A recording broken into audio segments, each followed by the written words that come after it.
What a joke. Even now, as the latest mealy-mouthed apology stumbles out of one side of his mouth. What I would say is, I think the leader said dishonest. I don't think that's an appropriate word to be. I think I will make. We don't want to talk about breaking rules, do we? I don't think that's a good time to discuss. I just say, I think if he just withdraws that and works around it, I'm sure that with the knowledge that he's gained over many, many years, he can use appropriate words that is in keeping with good temperate language of this House. Keir Starmer. Mr. Speaker, the motion I've tabled seeks to defend the simple principle that honesty, integrity and telling the truth matter in our politics. That is not a principle that I or the Labour Party have a special claim to. It's a British principle. It's a principle that's been cherished by Conservatives for as long as their party has existed, embraced by Unionist and Nationalist parties alike. A British Prime Minister being dragged out of Parliament by security. This has all happened on live TV.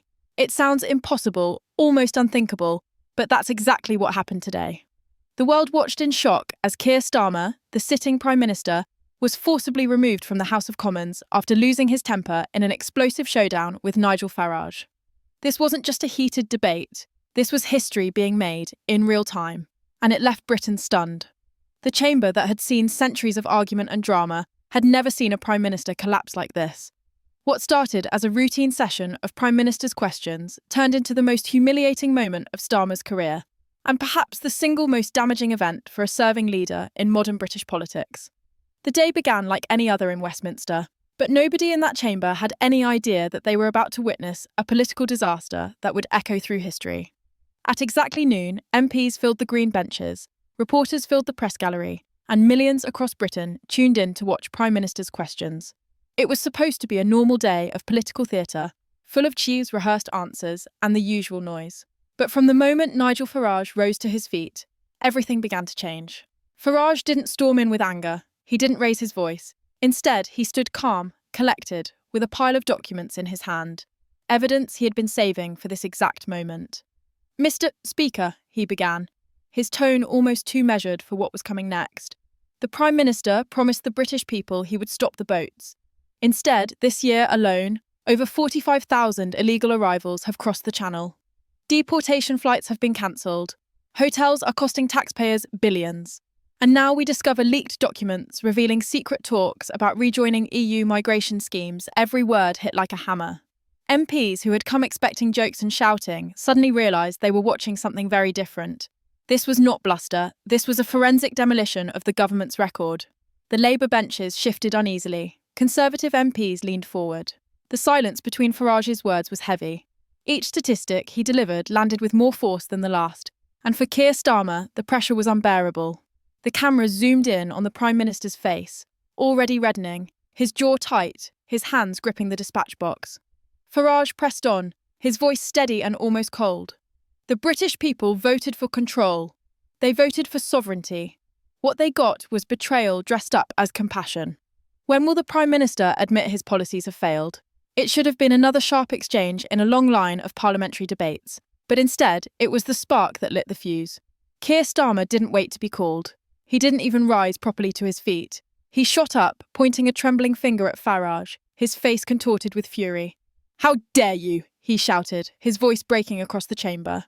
The silence that followed was like nothing Westminster had heard in years. Starmer wasn't finished. The anger inside him spilled out like fire. "How dare you stand there and lecture this government about compassion," he roared, "when all you have ever done is spread division and hatred." Gasps echoed through the Commons. This wasn't controlled debate anymore. This wasn't politics as usual. This was the Prime Minister losing all restraint. Veteran MPs who had sat through decades of rowdy sessions suddenly froze in disbelief. Even the noisiest backbenchers went silent. For the first time in living memory, the chamber felt unstable, unpredictable, as if at any second it might collapse into chaos. Speaker Sir Lindsay Hoyle's voice cut through the tension. "Order! The Prime Minister will resume his seat and address the chamber appropriately." But Starmer ignored him. He stepped forward, his arms still outstretched, his face glowing red under the lights. "You are a disgrace to this chamber," he thundered, spittle flying with every word. You have no right to speak of British values when your whole career has been spent tearing this country apart. The room was stunned into silence. Across the aisle, jaws dropped. On his own benches, Labour MPs stared in horror. The Prime Minister wasn't just angry, he was unravelling in front of the nation. Cameras captured every second, broadcasting it live to millions. And then, in one decisive moment, the Speaker reached for an ancient rule buried deep in parliamentary procedure, Standing Order 43. It is a power so rarely used that most MPs barely remember it exists. But it grants the Speaker absolute authority to order any member to withdraw if they refuse to maintain order, even the Prime Minister. Understanding Order 43, Speaker Hoyle declared, his voice echoing with finality. I am directing the Prime Minister to withdraw from the chamber immediately. The silence that followed was suffocating. For a few seconds, it felt as though time had stopped. MPs glanced at one another, uncertain if they had really heard what had just been said. The Prime Minister of the United Kingdom had been ordered out of Parliament.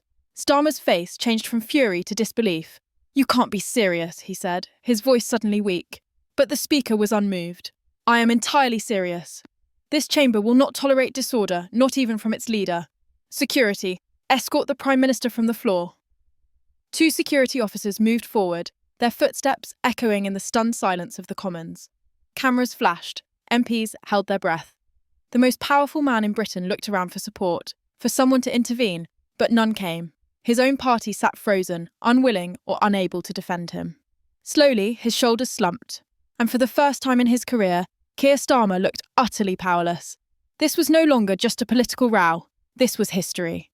For the first time in modern Britain, a sitting Prime Minister was being physically escorted out of the House of Commons.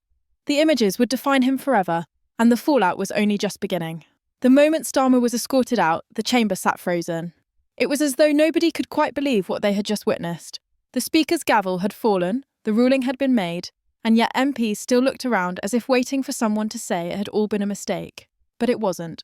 The footage was real, the microphones had picked up every furious word, and the cameras had captured every detail of Starmer's collapse. Within minutes, the video was already leaving Westminster and flooding the outside world. By the time Starmer had been ushered out of the Commons doors and into the corridors beyond, the internet had already exploded.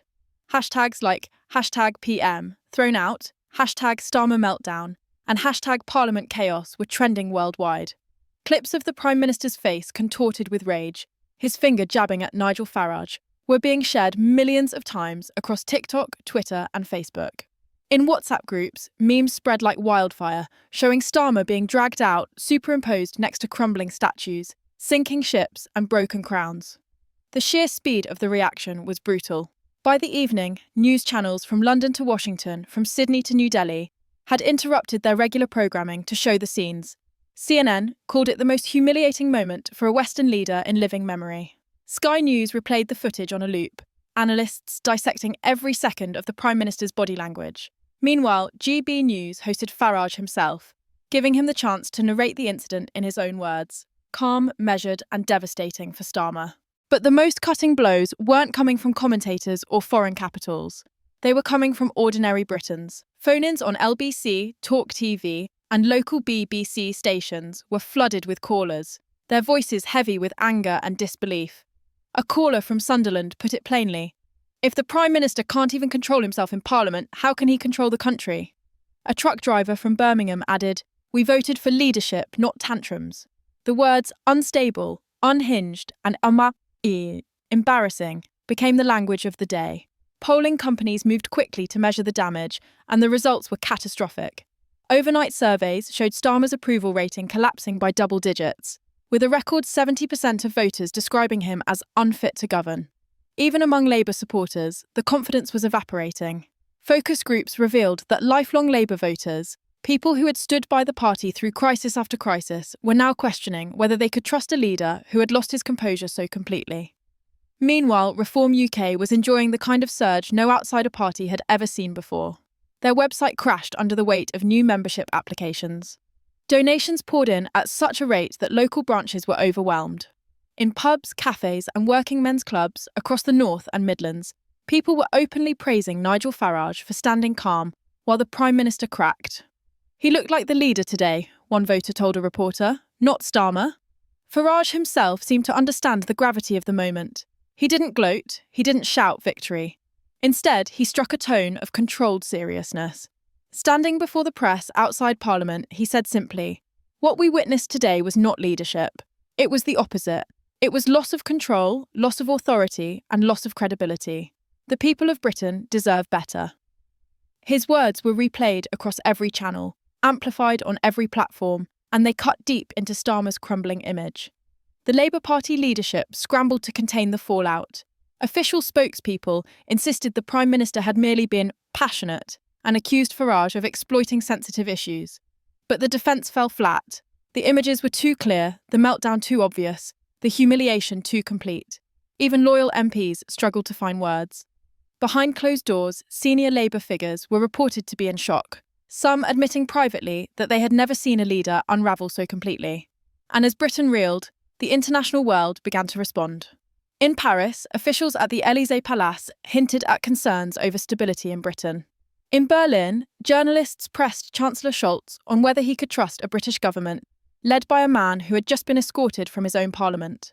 In Washington, the State Department refused to comment directly, but sources suggested deep unease about the reliability of Britain's leadership. For a country that prided itself on centuries of democratic stability, this was a humiliation without precedent. The pressure on Keir Starmer was not just political, it was personal. Allies described him as shaken, quieter than usual, visibly aware of the scale of the disaster. But the machine of politics does not stop for feelings. The headlines were relentless. The late-night talk shows mocked him mercilessly. Even comedians who once targeted Conservatives found new material in Starmer's meltdown. What had happened in the chamber was no longer just a scandal. It was becoming part of British cultural memory. But beneath the noise and the laughter, something far darker was beginning to take hold. Senior Labour MPs whispered of possible challenges. Rumours spread of emergency meetings. Journalists dug into the constitutional implications of a Prime Minister being removed from Parliament by security. Questions were being asked in hushed tones. Could a leader who had been publicly humiliated in such a way even continue in office? Could the government survive the loss of credibility? As dawn broke the next morning, Westminster was not the same. The corridors of power, usually buzzing with routine chatter, were filled with whispers, nervous glances, and hurried phone calls. The Prime Minister's meltdown had not only shattered his authority in the chamber, it had triggered a political earthquake that was now shaking the foundations of his government. What had begun as one explosive moment in Parliament was turning into a full-blown crisis of leadership. Inside Labour headquarters, panic reigned. Advisers who only days earlier were preparing speeches about stability and competence were now locked in frantic meetings, searching for a way to contain the damage. Senior MPs demanded explanations. Some urged calm, insisting that Starmer could ride out the storm. Others, more blunt, declared that his credibility was gone for good. The divide was clear, one camp clinging desperately to the hope of survival, the other already calculating what came next. The newspapers that morning delivered the verdict with brutal clarity. The Daily Mail screamed, "PM dragged out." The Times wrote, "Crisis of leadership as Starmer ejected from Commons." Even traditionally sympathetic outlets like The Guardian struggled to defend him, describing the scenes as a humiliation unprecedented in modern British politics. Political cartoons mocked him mercilessly, depicting him being hauled out by security while Farage stood calm and composed. The message was unmistakable. Starmer had become a punchline. But the true devastation came not from the press, but from within. Backbench Labour MPs reported an avalanche of angry emails from constituents. Party activists, the loyal foot soldiers who knocked on doors and handed out leaflets, admitted they could no longer defend their leader on the doorstep. For many in Labour's traditional heartlands, the meltdown was the final straw. Years of frustration over immigration, economic struggles, and broken promises had already weakened trust. Now, with Starmer visibly cracking under pressure, that trust seemed shattered beyond repair. Meanwhile, Reform UK was soaring. Nigel Farage, seizing the moment, held rally after rally, each one larger than the last. Videos of his calm response in Parliament were played like campaign ads. At one event in Birmingham, the crowd erupted when he declared, "Britain doesn't need a leader who screams when challenged. Britain needs a leader who stands firm." The applause was thunderous, and the footage spread instantly online. Pollsters recorded numbers that shocked even Farage's closest allies. Reform UK was climbing to levels of support no third party had ever reached in modern British politics. The Conservatives, too, saw opportunity. Though battered from their own defeats, Tory MPs quietly whispered that the Labour government was living on borrowed time. Former Prime Ministers gave interviews stressing the need for stability and restoring dignity. Behind the scenes, some Conservatives openly discussed whether an early election could topple Labour altogether. And yet, while domestic politics boiled, the international consequences were just as severe. In Brussels, European officials who had been negotiating migration deals with Britain expressed open frustration. "We need reliable partners," one EU diplomat told reporters, "not governments consumed by internal chaos." In Washington, the White House fielded repeated questions about whether Britain was still a stable ally. Even in the Commonwealth, unease spread. The Australian Prime Minister paused awkwardly when asked if he still had confidence in Britain's leadership, a silence that spoke louder than any statement. For Starmer himself, the humiliation only deepened. Every attempt to reset the narrative failed. A hastily arranged interview meant to show calm, instead revealed a visibly shaken man struggling to defend himself. His words sounded rehearsed, his eyes darted nervously, and the public noticed. Social media tore it apart, replaying awkward pauses and clipped phrases alongside footage of his outburst. The contrast was damning. Calm Farage versus chaotic Starmer. And then came the rumours. Anonymous briefings began leaking from Labour insiders suggesting that senior cabinet members were losing faith. Names of possible successors floated through the press. Could Rachel Reeves step in as a stabilising figure? Could Angela Rayner rally the base? Or would a compromise candidate emerge to steady the sinking ship? The speculation grew louder by the hour, feeding the sense of impending collapse. Meanwhile, public unrest was mounting. In town halls and pubs, in factories and markets, ordinary people spoke of betrayal. "He embarrassed the country," one caller said on live radio. "He embarrassed all of us." Another caller went further. "If he can't handle Nigel Farage in Parliament, how will he handle Putin or Xi?"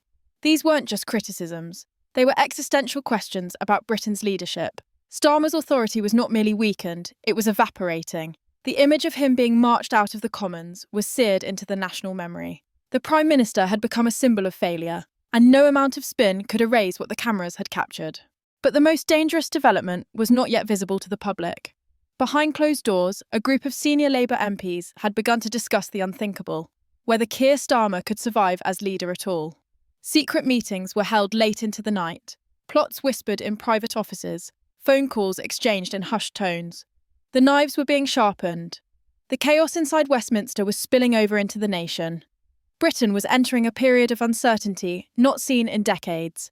And as the cracks widened, the question was no longer if Starmer could recover, it was whether his government could even survive the month. Keir Starmer was still technically the Prime Minister, but in practice his authority had been hollowed out. The country had watched him dragged from Parliament by security on live television. And no matter how many speeches or interviews he attempted afterwards, the image would not die. It lingered on every front page, every late-night comedy sketch, every viral clip online. The humiliation was permanent. Inside Labour, the knives were fully out. Senior figures who once pledged loyalty now spoke only in guarded terms. Rachel Reeves gave a carefully worded statement about maintaining stability, words that many interpreted as a soft signal that she was ready to step in. Angela Rayner, usually loud in defence of Starmer, suddenly fell silent, declining interviews. Even members of his cabinet began leaking their frustrations to journalists. One unnamed minister was quoted as saying, "We cannot go into the next election with a leader who is seen as unhinged by the public." Another admitted, "His authority is gone. It's over." Meanwhile, Farage and Reform UK were seizing the moment with precision. Night after night, Farage stood before packed halls, repeating the same message. Leadership is about composure under pressure. Britain deserves someone who won't crumble. The line became a rallying cry, echoed on posters, in interviews, and across social media.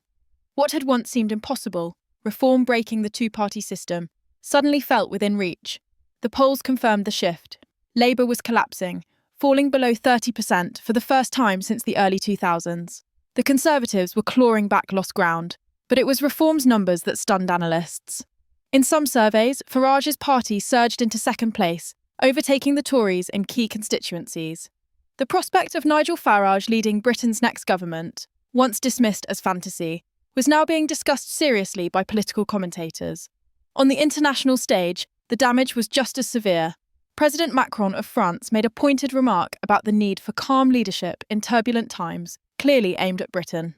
Germany's Chancellor Scholz expressed concern about the predictability of the UK's government. In Washington, President Biden avoided naming Starmer, but spoke of the importance of trusted leadership among allies. The message from the world was clear: Britain had become a political liability. For ordinary Britons, the sense of embarrassment was overwhelming.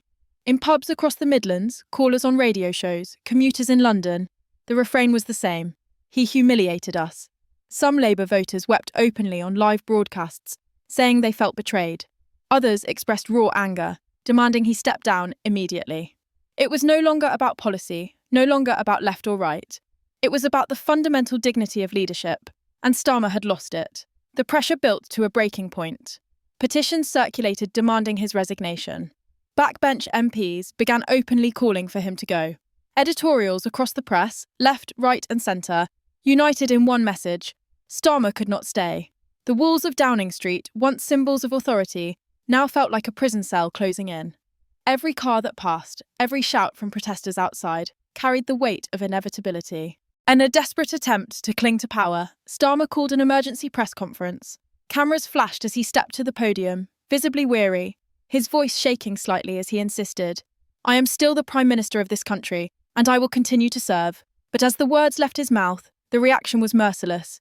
Journalists pressed him with questions he could not answer. Clips of his trembling hand on the podium went viral within minutes. The message was obvious to everyone. This was a man who had already lost. The following day, the final blow came. A delegation of senior Labour MPs, including Reeves, Rayner and several former ministers, marched into Number 10. Behind closed doors, they told him the truth. His position was untenable. The party could not survive with him at the helm. The country had no confidence in him. If he did not resign voluntarily, he would face a revolt unlike anything Labour had seen in modern history. Hours later, the announcement came. Keir Starmer, the man who had once promised to restore stability, stepped in front of cameras and announced his resignation as Prime Minister. His words were short, almost mechanical, but the humiliation was complete. He had not been brought down by policy failures alone, nor by scandals or elections. He had been destroyed by a single moment of lost control. A single outburst in Parliament that shattered the illusion of authority forever. Outside, Nigel Farage wasted no time. Standing in front of cheering crowds, he declared, "Britain has seen the truth." When the pressure came, the Prime Minister cracked. It's time for real leadership. It's time to put the country back in the hands of the people. The roar of approval was deafening, echoing across the streets. And so Britain entered a new era. One defined not by quiet stability, but by upheaval, chaos, and the rise of forces that had long been dismissed. The image of Keir Starmer being dragged out of Parliament by security would live on as the symbol of his downfall, the moment when his authority died and the balance of British politics shifted forever. The political earthquake had struck, and nothing in Westminster would ever be the same again. Thank you.